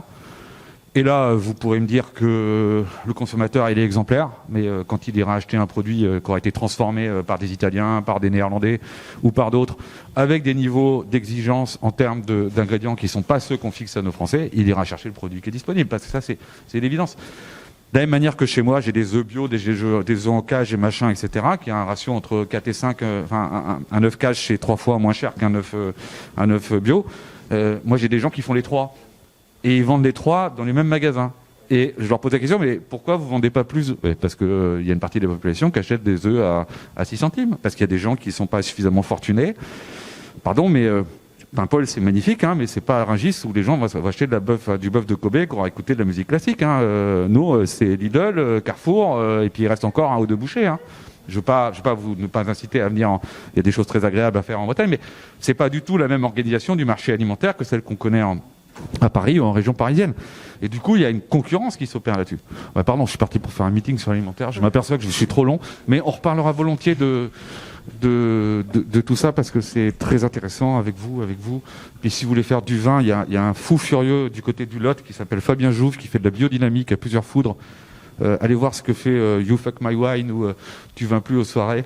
C'est un type qui fait du vin vieilli en amphore, il s'appelle Fabien Joub, c'est un fou furieux et c'est un type super agréable. Donc si vous voulez faire du Malbec et du vrai Cahors, il y a un type à aller voir là-bas.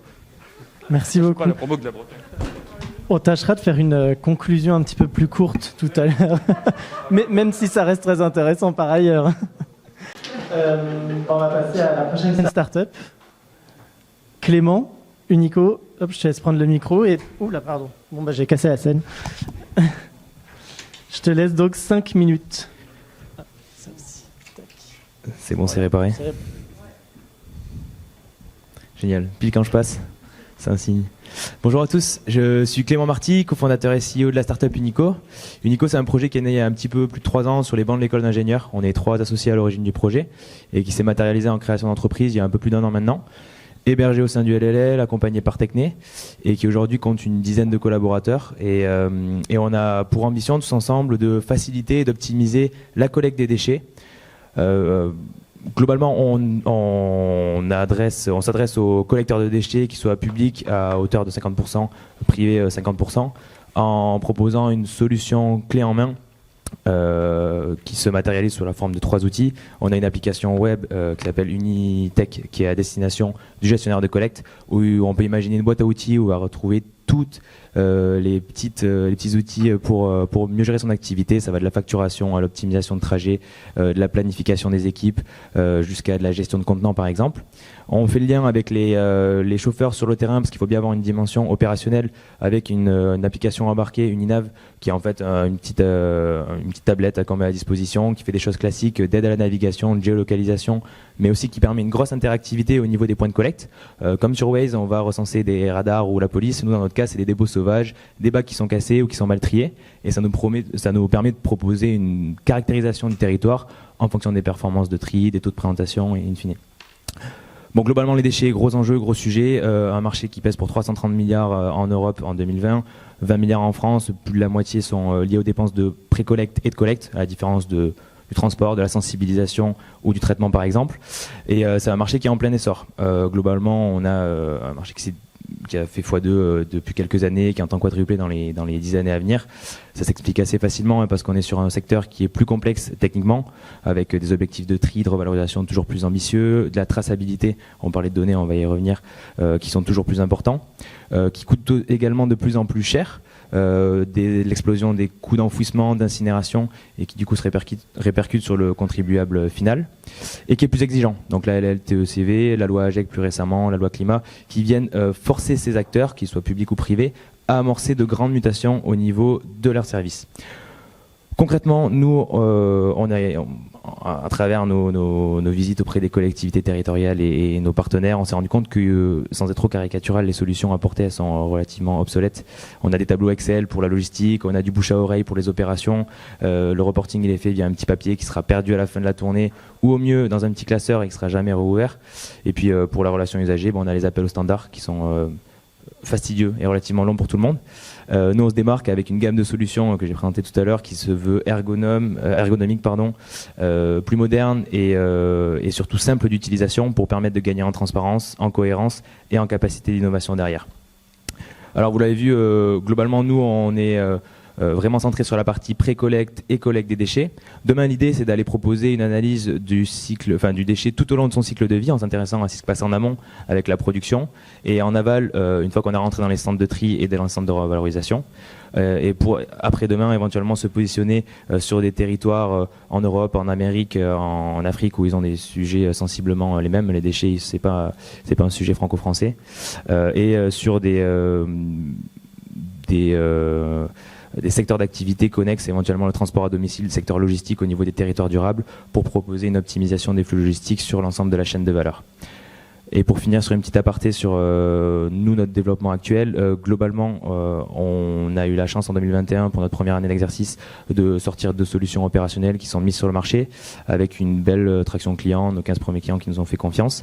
L'idée cette année, c'est de participer à notre première levée de fonds, donc on va chercher 1,5 million auprès de business angel et de fonds d'impact et fonds early stage. Donc là, je vous regarde directement, Monsieur Sillet, et éventuellement Monsieur Botorel, si vous avez des petites économies à placer, on est toujours preneur. Et non, plus sérieusement, ça nous permettra surtout de développer notre activité, de rentrer dans une vraie phase de pénétration marché. On sait que pour le service public et accéder à des marchés publics, c'est pas toujours évident. Et du coup, nous permettre de financer notre croissance de cette manière-là. Et du coup, je vais rebondir un petit peu plus sérieusement sur les questions que j'avais préparées à votre intention. Monsieur Stillet, sur la dimension d'impact, parce que vous avez, j'ai cru comprendre un fonds dédié dans Ring Mission. D'ailleurs, j'ai cru comprendre, j'ai échangé pas mal aussi avec certains de vos collaborateurs sur ces sujets. Il y a une notion qui est assez importante pour nous, c'est comment on arrive à maîtriser, à valoriser et surtout à financer un impact qui se veut relativement indirect, comme c'est le nôtre particulièrement. Je pense notamment à la remarque qui nous est souvent faite de dire, nous on finance des entreprises qui vont réduire la production de déchets, qui vont réduire les kilomètres directement. Nous, on n'a pas les forces opérationnelles sur le terrain. Par contre, on a un support direct qui leur permet d'amorcer ces changements-là. Donc, comment on les valorise et comment potentiellement on les finance auprès de potentiels investisseurs. Et Monsieur Botorel, sur la question de la valorisation de la donnée, notamment, est-ce que la donnée se suffit-elle à elle-même en ce qu'elle est donnée, ou est-ce qu'il faut nécessairement passer par des processus de certification, de labellisation, de crédit? Et je pense notamment à un de nos clients, un collecteur de plastique à Manille, qui lui se désintéressait mais totalement de la donnée, de la traçabilité de ces flux logistiques, jusqu'au jour où il s'est rendu compte qu'il pouvait les monétiser en développant des crédits plastiques qu'il vendait à des producteurs de déchets.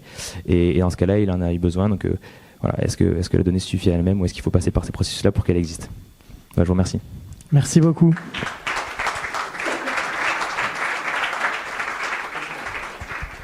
Alexis, c'est à ton tour.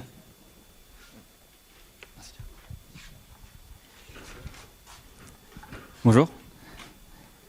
Alors, je m'appelle Alexis Liedes et je suis le fondateur de Hijack. Et donc, je vais vous présenter notre start-up. Et d'abord, quelques mots sur l'hydrogène.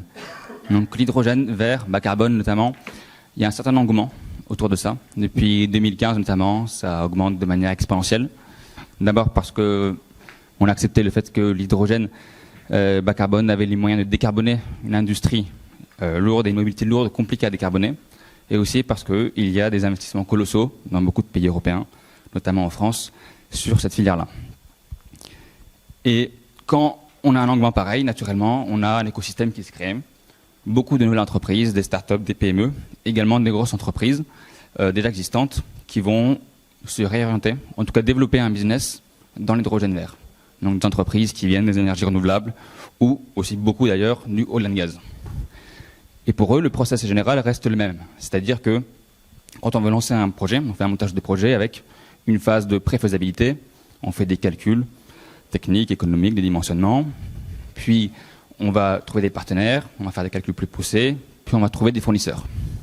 Donc le montage, pareil. Par contre, quand on rentre dans les calculs, en effet, c'est là où ça se complique. C'est-à-dire que ces professionnels n'ont pas forcément le background technique pour faire les calculs de prédimensionnement.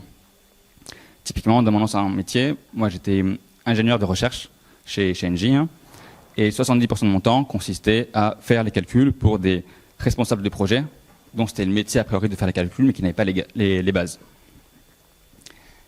Et donc ça, c'est une première difficulté.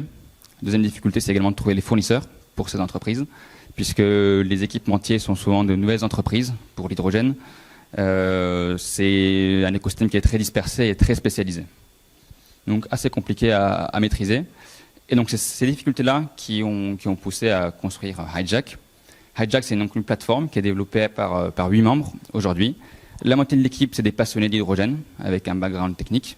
L'autre moitié, c'est des amoureux du design et du développement web. Et donc on a une plateforme qui est en ligne, où les ingénieurs, les développeurs des projets vont se connecter et vont réaliser tous ces calculs liés à l'avant-projet. Donc le dimensionnement typiquement d'un électrolyseur, d'un stockage, et puis le chiffrage d'un compresseur ou d'un séparateur flash. Ils vont faire ces calculs en ligne, c'est très abordable, les algorithmes qu'on a développés sont complexes, mais l'usage très simple. Ces calculs, ils peuvent les personnaliser, les partager, et surtout, ils peuvent les faire gratuitement. Alors, est-ce qu'un business model basé sur une plateforme gratuite est une bonne idée? Pas forcément. Et alors, c'est là où la vraie fonctionnalité en fait, de Hijack, elle est ailleurs. C'est-à-dire que Hijack, notre plateforme, va intégrer les équipementiers sur la plateforme. Les fournisseurs, les producteurs de compresseurs, stockage, peuvent, sur Hijack, intégrer leurs produits dans notre base de données. Donc ils vont mettre leur catalogue, leur compresseur, leur stockage.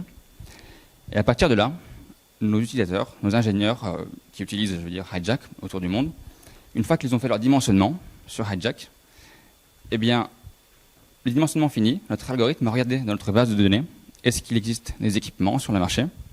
Et si oui, on va montrer et mettre en avant cet équipement-là à l'ingénieur. Donc typiquement, je suis un producteur de stockage hydrogène. Je vais mettre mon stockage sur Hijack. J'ai un stockage de 300 bars, 30 kg. Eh bien, mon produit, je vais le montrer à un ingénieur qui est en train de faire des calculs et qui typiquement va avoir besoin, a priori, d'un stockage de 300 bars, 30 kg. Donc c'est du marketing ultra spécialisé. Et c'est ça, voilà notre business model, puisque c'est ça qu'on fait payer aux équipementiers. Donc quelque part, Hijack, c'est une solution qui est la refonte entre un logiciel de simulation et une marketplace simplifiée. Voilà. Donc c'est ce qu'on développe chez Hijack. Aujourd'hui, on a plusieurs centaines d'utilisateurs qui utilisent Hijack autour du monde, des chefs de projet, des ingénieurs. On a des équipementiers qui nous ont fait confiance, qui utilisent la plateforme pour faire du marketing avancé, dont plusieurs leaders mondiaux, essentiellement des Européens, mais également quelques Américains. Et pour garder la dynamique, on prépare une levée de fonds actuellement. Et voilà, on espère être une référence dans les plateformes liées à l'hydrogène. Et voilà, vous en savez plus sur Hijack. Merci beaucoup pour l'attention. Merci beaucoup. Pour la question, on a du temps? Oui, vas-y. Ouais. Alors j'avais une question qui était très, très high level, pas forcément liée à l'hydrogène, pour monsieur le député. Donc comme Thomas, j'ai lu les recommandations de votre rapport. Et alors il y a toute dernière recommandation qui est super intéressante, qui en fait s'applique directement au secteur privé et au B2B. Et du coup, la recommandation semble vouloir promouvoir ou encourager la pratique de l'open data dans le secteur privé. Moi je trouve ça super intéressant. Mais naturellement, on voit plein de barrières parce que c'est pas intuitif. Et je voulais savoir si après, voilà, vous avez des exemples de cas où c'est pertinent et si vous avez peut-être pas forcément des leviers, mais quels seraient vos arguments pour pousser vers ça dans le secteur privé. Merci. Merci beaucoup. Et on va passer à la dernière start-up. Hubert, je te laisse la parole. Bonjour à tous. Je suis Hubert Bayatoda, le cofondateur de Limited. Limited, c'est une start-up de 8 personnes. Et notre mission, c'est de préserver la ressource d'eau en localisant les 20% du réseau qui contiennent 80% des fuites d'eau sur ce réseau.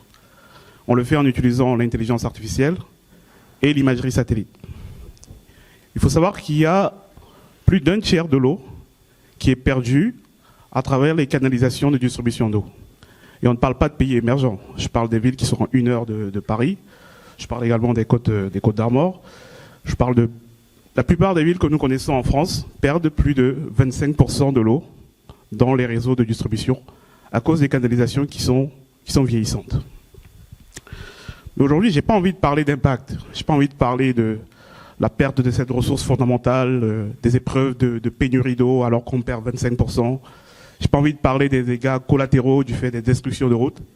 J'ai envie de parler de l'opportunité économique qui existe derrière la perte d'eau. La perte d'eau, c'est 1 milliard d'euros perdus par an en France. 40 milliards dans le monde. La perte d'eau, pour une société privée, c'est un contrat qui est perdu à cause d'un rendement qui est faible. Le contrat de Nîmes, par exemple, a été perdu par une société privée et ce contrat représente 200 millions d'euros. La perte d'eau, c'est également la réglementation. En Angleterre, par exemple, la société qui distribue l'eau à Londres s'est vue infliger une amende de près de 100 millions de pounds. En France, la loi Grenelle 2 prévoit un doublement de la taxe de prélèvement qui représente 300 000 euros pour une ville comme Roanne. La perte d'eau, c'est un enjeu économique et bien évidemment un enjeu environnemental. À présent, comment est-il possible de trouver des fuites sur un réseau enterré à partir d'intelligence artificielle et d'images satellites? En réalité, c'est très simple. On s'est inspiré de la méthode de votre médecin. En réalité, votre médecin, c'est une intelligence artificielle. Il vous pose des questions. Votre température. Nous, c'est l'humidité. Votre indice de masse corporelle. Nous, c'est les caractéristiques du réseau. Le diamètre, la longueur, le matériau. L'antécédent familial. Nous, c'est l'historique de fuite. Avec toute cette donnée, et grâce à notre base de données, on entraîne notre algorithme afin de détecter les pathologies du réseau. Les pathologies du réseau, pour nous, ce sont les fuites d'eau. c'est notre intelligence artificielle qui fait le lien entre l'humidité, le type de sol, la canalisation, afin d'orienter les compagnies de distribution d'eau sur les 20% du réseau qui contiennent 80% des fuites. Nous avons mis 3 ans à développer cette technologie et depuis 6 mois, elle marche. On le voit sur notre chiffre d'affaires. On est passé de 0 à 150 000 euros de chiffre d'affaires. Et ça fait plaisir à l'équipe technique. Nous travaillons avec un fermier afin de l'aider à déployer 1000 capteurs qui ont été installés depuis 5 ans et qui n'avaient jamais détecté de fuite d'eau. Nous les redéployons grâce à notre intelligence artificielle dans les zones où ils doivent réellement écouter les fuites d'eau et préserver notre ressource.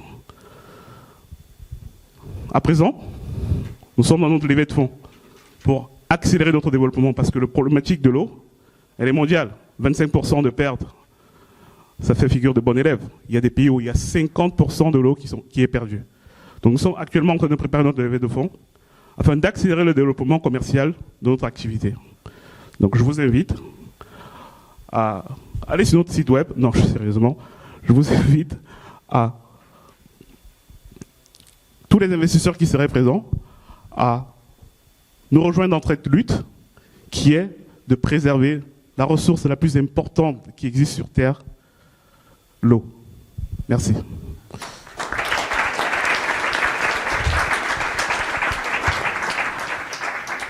La question que j'aurais, c'est nos clients en général, ce sont des régies, ce sont des sociétés publiques.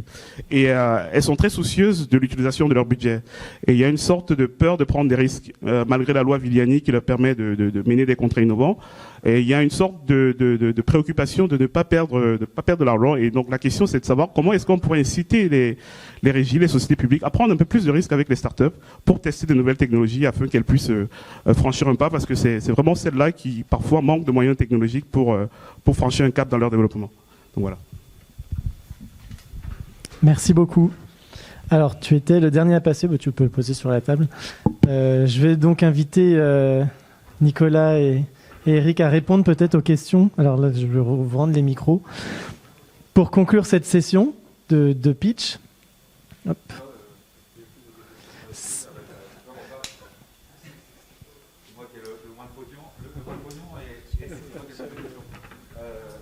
Ils ne sont pas uniquement intéressés par du financement. Et ça marche. Et puis je vais être très court, c'est ça, parce que je ne veux pas vous inquiéter. Super. Oui, parce qu'on a un buffet après, donc on pourra continuer les échanges. Oui. La deuxième, c'était non. Et la troisième, c'était il faut y aller sur les fuites d'eau. Non, sérieusement. La première, donc donner bien non rival, tout ça c'est connu, etc. Après, comment dire, est-ce que vous pouvez reformuler votre question? Parce que moi, celui qui a de la data et qui veut rien en faire, je ne peux pas l'obliger à faire quelque chose avec pour la marketer. Si c'était un peu le sens de votre question, c'est-à-dire je possède de la donnée, est-ce qu'il faut à tout prix l'exploiter? C'est pas moi de le dire. Enfin,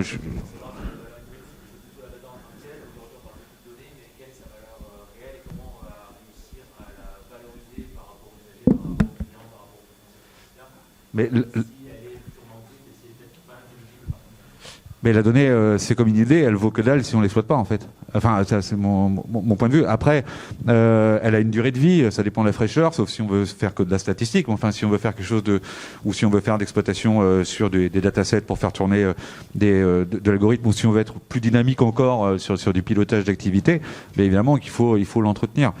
Donc la meilleure façon de répondre de manière brève, parce que sinon je vais repartir sur un truc super long, c'est de vous répondre ça. Et puis si ça va pas, on se parle en DM sur Twitter au 06 37 51 27 90. C'est mon numéro de portable, comme ça la NSA qui écoute sûrement aura la primeur de nos discussions. La deuxième question, c'était... je peux le regarder, hein, mais si... un exemple sur la demande d'open data dans le secteur. Oui. Sur la partie privée. Il vous aura pas échappé que au fur et à mesure des textes de loi, on est en train de monter des hubs en fait sectoriels. On en a un sur la mobilité, on en a un sur l'agriculture.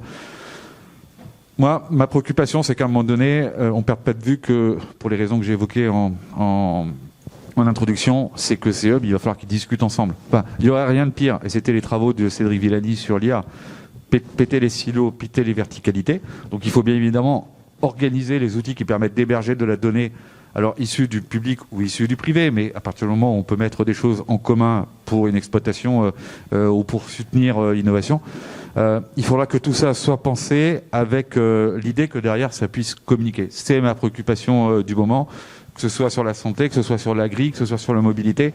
Il n'y aura rien de pire en définitive que de faire des lieux communs de partage d'accès de la donnée et qu'on les rende totalement cloisonnés, parce que finalement on ferait même pas la moitié du chemin, mais on ferait semblant de faire le chemin et on arrivera au même endroit que celui qu'on avait quitté. Et là aussi je suis bref, mais je pourrais développer peut-être un peu plus. Et là, notre liste, c'était sur l'eau. Alors je sais pas pourquoi, j'ai l'impression de déjà vu. Pardon de vous le dire comme ça, c'est que je crois que dans la semaine on m'a parlé de ça, mais c'est pas vous qui m'en avez parlé. C'est-à-dire que on m'a parlé de quelqu'un qui faisait qui faisait de la surveillance de l'étanchéité des réseaux de distribution d'eau. Et vous avez tout à fait raison, c'est même pire que ça. Enfin, il y a des endroits où on distribue 50% uniquement de l'eau qui a été puisée en amont. Et j'en parle parce que je fais l'IHEDN, donc l'Institut des hautes études défense nationale, et qu'on a des questions de cyber, et qu'on se disait peut-être ça serait bien de mettre des valves automatiques, etc. Mais j'y crois pas trop, parce que je pense que le jour où il y a un mec qui prend le contrôle de notre distribution d'eau potable, on risque d'avoir des petits sujets. Ou alors faut qu'on le fasse, mais avec de la résilience et de la robustesse. Mais on m'a parlé de ça en me disant mais non, on n'est pas obligé de mettre des valves, on peut le faire par satellite. Moi je trouve ça je trouve ça génial. Après derrière sur les contrats d'affermage eau, vous avez plusieurs modèles, vous les avez rappelés. Il y a de la régie, il y a de l'affermage total, ou il y a du modèle public. Dès lors qu'on est en délégation de service public, c'est la plupart des cas aujourd'hui les collectivités, il y a très peu de collectivités qui font de la distribution d'eau en régie, la plupart du temps, enfin en régie publique, j'entends, c'est-à-dire totalement exercée par la puissance publique, la plupart partent par un fermier et un contrat d'affermage. Il est indispensable qu'une collectivité qui contractualise aujourd'hui, quelle que soit la nature de son contrat, elle embarque un sujet de la donnée qui soit au moins aussi important que les critères de technicité ou de prix du produit ou du service qui va être délivré. Parce que sinon, on se retrouve avec un type qui vous donne tous les 2 ans un PDF ou pire un PowerPoint avec les datas qu'il a bien voulu vous rendre. Voilà. Et moi, je veux pas, avec les acteurs du privé, marcher au menu. Je veux marcher à la carte. Si je suis une puissance publique et que je lui demande d'exercer une mission pour mon propre compte, je veux avoir la liberté de pouvoir lui demander des comptes sur un certain nombre d'indicateurs et de données qui peuvent m'intéresser. Et encore une fois, le but du jeu, c'est pas derrière d'aller créer un service concurrentiel et de le mettre en difficulté par rapport à son business model. Mais c'est tout à fait clé qu'en amont de la contractualisation, il faut, et là ça demande un travail d'acculturation, on peut pas juste faire des chartes qui sont d'un pouvoir très, très peu contraignant. Mais il faut que la puissance publique, elle puisse, non pas parler d'égal à égal, mais en tout cas pouvoir formuler ses besoins en matière d'accès à la donnée d'un prestataire du privé qui va agir pour le compte du service public. Je ne sais pas si ça répond à votre question, mais en tout cas, c'était ma réponse. Et ça sera peut-être une autre réponse si vous devez la formuler autrement. J'étais court, là, c'est bon ? Bon, moi je vais être encore plus court. Déjà, bravo, j'adore ce concept où l'entrepreneur il bosse, il pitch, et après c'est lui qui se tape de préparer les questions. Bon, le jury dans ces conditions, c'est quand même très cool, surtout quand on invite un député et qui heureusement se prend les questions dures. Donc moi je suis ravi, tu me ravites quand tu veux. Ceci, en plus j'ai une question. Non, la question de l'impact, oui, c'est vrai que en tant que fonds impact, c'est plus satisfaisant, c'est plus facile à expliquer, c'est d'investir dans des sociétés qui ont un impact très direct. Après, là aussi, nous, quand on mesure l'impact, on a la radicalité, donc la profondeur de l'impact, qu'on appelle et puis le nombre de personnes touchées. Et c'est vrai que je pense que l'impact indirect, il peut avoir indirectement, mais un impact beaucoup plus fort que l'impact direct. Et donc, je pense que la clé, c'est de dès le début et de façon générale, de tout début de la société, mesurer l'impact que vous avez. Et ça peut avoir, c'est de cette mesure qui peut avoir d'ailleurs une action transformante sur le business model. Et c'est cette mesure aussi qui vous permettra de dire au fonds d'impact, ben voilà, moi le sujet d'impact, non seulement c'est pas pipeau, je me repeins pas en impact parce que je vais voir un fonds d'impact, et je me repeindrai en environnement si j'allais voir un fonds d'environnement. Mais l'impact, on le porte. Une des clés dans l'impact, c'est l'intentionnalité des dirigeants, quoi. C'est le plus important. C'est ce que le gars se lève le matin en disant moi, je me réveille parce que je vais changer le monde ou trouver une solution, et ma boîte n'est qu'un moyen d'avoir le maximum d'impact et d'y arriver de façon élégante, intelligente ou performante. Donc le fait de mesurer l'impact, ça permet de montrer que vous avez un impact, et ça montre aussi que votre internationalité d'impact, elle préexiste à votre entretien avec le financier. Et après, cette mesure, nous, quand on investit, on fait un business plan impact avec les sociétés. On fait et donc ce business plan impact, il sert à il est validé d'ailleurs par nos investisseurs pour qu'on ne soit pas jugé parti. Il sert à asseoir 50% de la rémunération variable de nos équipes. Et puis après, une fois qu'on a le business plan impact qu'on a fait avec l'entrepreneur, on dit bah tiens mon gars, maintenant que le business plan impact est là et que nous on a 50% de notre rémunération qui est dessus, bah, on propose de t'en mettre une partie à toi en BSPCE ou qui soit conditionnée à tes objectifs. Et puis dire bah tiens, puisqu'il y a ça, que ça marche bien pour toi et pour nous, autant donner le plus de BSPCE à l'ensemble de tes équipes pour qu'ils partagent la valeur, mais surtout, c'est un moyen de les aligner, de les motiver à trouver le meilleur alignement sur l'impact et la performance de tes actionnaires aux dirigeants jusqu'à l'ensemble de tes équipes pour les pousser dans leur travail à pas arbitrer performance contre l'impact ou l'inverse, mais trouver le meilleur alignement entre les deux. Et ça, c'est aussi la mesure qui permet de le faire. Donc la mesure de l'impact, je pense qu'on en parle beaucoup. Il n'y a pas forcément besoin de mettre des post-docs en PhD pour aller trouver l'impact, mais c'est juste rentrer dans cet état d'esprit. Ouais. Merci. Vous voulez peut-être conclure ? Merci beaucoup. C'est très très bien. Merci beaucoup. Merci d'être venu ce soir partager votre vision des enjeux et aussi des pitchs qui ont été faits par les entrepreneurs. Merci beaucoup aux entrepreneurs pour leur pitch et ils ont tous respecté le timing. J'ai même pas eu à leur dire d'arrêter parce qu'ils étaient trop longs. Donc merci beaucoup. Et puis je vous remercie vous aussi d'être venus assister à ces pitchs. On est très content de voir plein de nouvelles personnes qui sont venues ici ce soir au Liberté Living Lab. Toujours heureux de vous accueillir dans cette approche écosystémique. Vous venez de mondes tous très différents. Je sais qu'il y a des investisseurs dans la salle, il y a des experts des questions sur l'agritech, sur climate tech. Il y a plein aussi de curieuses et de curieux, dont je fais partie aussi également. Donc merci beaucoup d'être venus ce soir et on a un cocktail à la fin, un buffet pour poursuivre les échanges entre nous. Et bravo, n'hésitez pas si vous cherchez des financements à nous, en tout cas moi, à me contacter plutôt par mail que par LinkedIn. Et si on répond pas tout de suite, n'hésitez pas à relancer, ça fait jamais de mal d'être relancé, au contraire, c'est signe de votre motivation. Merci beaucoup.